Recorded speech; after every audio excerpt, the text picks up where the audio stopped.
What have been your kind of keys to success recently? I mean, it's been the same things that I've been talking about after every game. It's just the squad that I got around me, the coaches, the coaching staff that trust me and puts the ball in my hands, and I'm just trying to make the right plays, and today that was scoring. So yeah, just try to keep that up. What's the difference for you guys defensively in the second half? They shot around 58% in the first half, but completely shut them down after the break.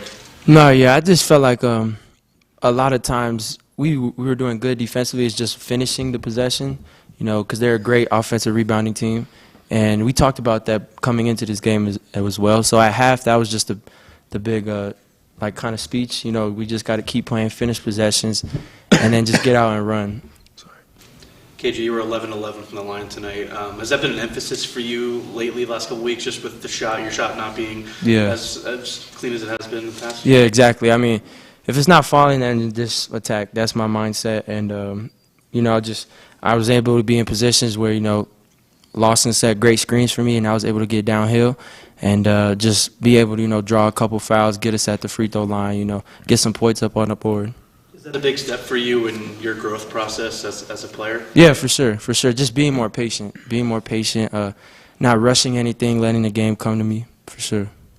KJ, kind of along those lines, I talked to you earlier this week about, the three-point shot's not falling. Mm-hmm. How do you go about affecting games otherwise? Was today a good example of that, not just getting to the free throw line, but the rebounds and assists as well? Yeah, exactly. I mean, we talked about it, but basketball is more than scoring, and if I just focus on that aspect, I'm not doing my team justice. So I just wanted to be able to go down and rebound, with Hadley being out, get a couple more guys, some more touches like this man over here, and be able to get some steals, just do other things when your scoring is not always falling. You guys are 11-2 at home now. What's been working for you guys so well here, and how do you guys bring that with you to the road with 3 straight on the road now? I feel like at home we kind of got that momentum. Obviously we got the altitude advantage too, but I feel like in games that we've played away, we've been there, but we couldn't quite get over the hump. So it's kind of that momentum and sticking with it that kind of helps us here. You've both been asked many times about the fluctuating nature of this season, the roller coaster ride it's been. Have you guys come close to losing your confidence? Do you have it back now going into this last stretch? I don't really think we lost confidence that much. It's just it's obviously a little devastating and frustrating to lose that many close games, and not being able to win on the road against good teams where we've been right there. But we're a tight group, and we trust each other. We know what we can do, and we know what we're capable of. So we kind of emphasize that more than the frustrating parts. So we just had to get back to who we are and what we do. Tristan, obviously the first game without Javon Hadley, first full game, I guess. He was injured early the other night, but we kind of saw contributions across the rotation today. Is this kind of what this team needs to do to make up for his absence going forward? Yeah, definitely. I mean, it's a team effort every night, but especially when one of our leading rebounders and one of our big men is out, that's really affecting the game on defense too. Everybody got to step up, and I feel like that's what we did tonight, especially off the bench. Some great contributions. So that was really big for us today. KJ, it seems like Luke is a natural kind of guy to step up in Javon's absence. Obviously, he had a couple big threes today, but what did you see from him on the defensive end as well, as he kind of gave you some big minutes off the bench? No, yeah, for sure. Luke comes in and brings energy that we really need, and he just adds to the run that we may be going on, and you need somebody like that on your team who doesn't care about scoring, just trying to win, just trying to make winning plays. Like him crashing the glass like the way he does, he may not always get it every time, but him just tipping it around and then we get it. Just things like that, guarding different spots. I mean people like 1 through 5. almost. So it's like when he comes in like that and is able to do that for us, I mean, you have guys like that coming off the bench like that, I mean, it makes it really, really easy to win, for sure.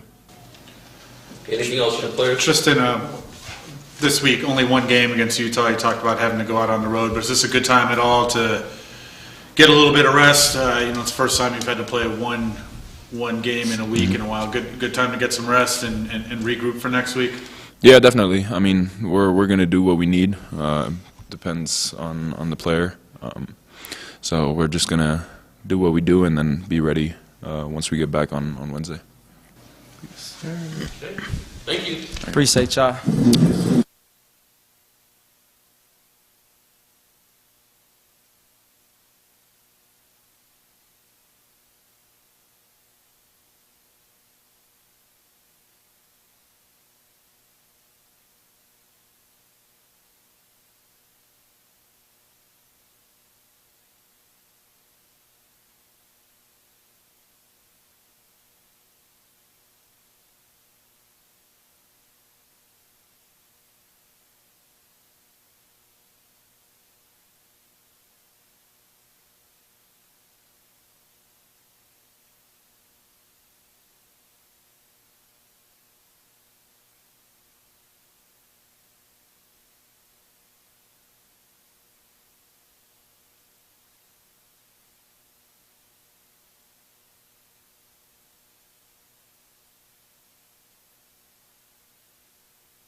Everybody, we're here with head coach Ted Boyle. Coach, can you please start with an opening statement? We'll open up for questions.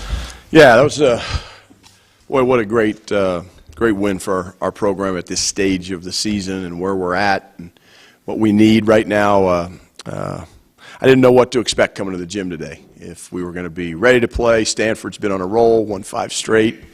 We've had a couple good practices, obviously being down Javon Hadley, being a little thin up front, playing against a Stanford team that's big and strong, and they've been holding their opponents to 36% field goal percentage defense the last 5 games. Been out rebounding them. And boy, tonight we just, it was a tale of 2 halves. Our offense in the first half was really good, scored 39 points, but our defense wasn't great. And then we kind of flipped that switch. I think we had 11 stops out of halftime, and went on like a 16-0 run. That was just absolutely huge. I mean, to come out of halftime like that, and it's a good win against a quality team. Was today another step for KJ and kind of his maturation process as a player. 11-11 from the line. Yep. It was obviously his shot the last couple of weeks hasn't been falling the way you expect from a guy like him, but tonight, pretty efficient. Yeah, KJ's he's continued to grow. He's continued, he's had to fight through some tough times here the last couple of weeks, but KJ's a competitor, and I thought he'd make some really good reads in the ball screens tonight, and got a little slippery with the ball in the second half, it seemed like. I thought in the first half he was a little bit more secure with it, but no, he's growing up. He's a mentally tough kid. And when you kind of go through some tough times, you find out, what you're kind of made of. And I know what KJ's made of. He's a winner. So I was really happy for him, because when he and Tristan are playing at the level they played at today, we're tough to beat. And we get production like we got out of our bench, and guys like Nick Clifford made shots. Luke O'Brien made a big-time play in the second half, play of the game in my opinion, offensive rebound, and made a three. So, yeah, it's a team effort, but Tristan and KJ were pretty darn good today. When was the last time that you went an entire game without calling a timeout? It's been a while. It's interesting you mentioned that. We got a free timeout at the end of the first half with the shot clock deal, and that was kind of a bummer. But at home especially, Sandy, I don't like to call timeouts unless we absolutely need to, because Stanford's playing 8 guys. They're playing at altitude. Every time you call a timeout, especially with these TV games, it's just extra rest for the opponent. So unless we need something to really talk about or adjust, I'm gonna let our guys play. And so that's a good. I don't know when the last time is, but at home I'm more reluctant to use them because of that. On the road, maybe a little bit more trigger happy in terms of calling that to keep the opponent's crowd out of the game. But I didn't have to worry about that today. Any defensive adjustments at halftime? Yeah, we switched their down screen handoff actions in the first half. They got downhill. They got Renault on a couple lobs, and our guards weren't getting through those. And so in the second half, we switched that action. Lawson Lovering did a great job of kind of stopping that ball at the free throw line. And then now we have a guard or somebody cracking down on their big guy, but we did a good job of that, and then we doubled the post when they went inside on us. So that was a key adjustment, and our players did a really good job of that. And every timeout in the second half, they kept talking about it. I didn't have to bring it up. They were talking about it. Hey, make sure we're switching their zoom actions, and I could tell our guys were locked in mentally there. Ted, we talked the other day about, maybe if there is a silver lining with Javon being out, maybe better spacing and movement on offense. Do we see some of that resulted in the performance? I think he did. I think he did, Pat. And look, we made some shots today, right? Some guys made shots that they haven't been making, and that cures a lot of ills in basketball. So, but to make 9 threes, and the key was we held them to 5. And Spencer Jones is a hell of a player. He's 1 for 6 from 3. Michael Jones, the other kid, he got 2 in transition the first half. I thought our half-court defense in the second half was as good as it's been all year. First half, we were a little leaky there, and the numbers show it. We're holding them at 29% in the second half, and 57% in the first half. Silva's 5th consecutive game hitting 20 or more points. What are you just seeing from him, and what are his keys to success recently? He's playing with unbelievable confidence, unbelievable poise. He's got a great pace about him. He doesn't get sped up. He's unselfish. He knows he needs to score for our team, but he doesn't force it. He doesn't take bad shots, and he's finishing. He can play inside. He can play outside.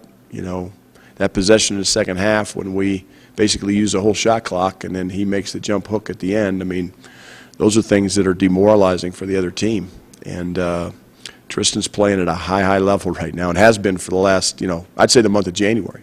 Is he recognizing better when to take advantage of matchups? For instance, there was one with O'Connell. Yes. Switched on him, and he backed him down, got an easy little look inside. Absolutely. Tristan's so smart. I mean, his basketball IQ is off the charts. And so, you don't have to tell him a lot of things. You tell him once, he gets it, he understands it. And Stanford does switch 1 through 5 on ball screens. So, the whole key for us, especially when, Lawson came in when Renault was in to match 7-footer for 7-footer. But when they went small, we went small.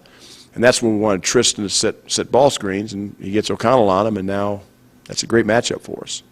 We saw some quality minutes from Jalen and Luke O'Brien. Yeah. How did they contribute in the absence of Hadley? Yeah, they're key. I said that before the game. Those guys, their roles are going to become so much more significant. Luke O'Brien's been playing really good as of late. I think even even before Javon got hurt, and Jalen, got put in the starting lineup tonight, more for rotational purposes. And we got a rotation to 9 right now, and that 9th guy might be a little different every night, depending on who's playing well, who's not, what are the matchups like, and that's what we got going down the stretch. So Jalen and Luke are going to be keys for this team as we head down the stretch in February and March. Jalen being one of them, but your 2 transfers, Yeah. maybe thought you'd get more out of him at this point of the season through the whole body of work. But Ethan, I talked with you about him the other day. He had another good showing today. And Jalen, obviously a bigger role with Hadley out.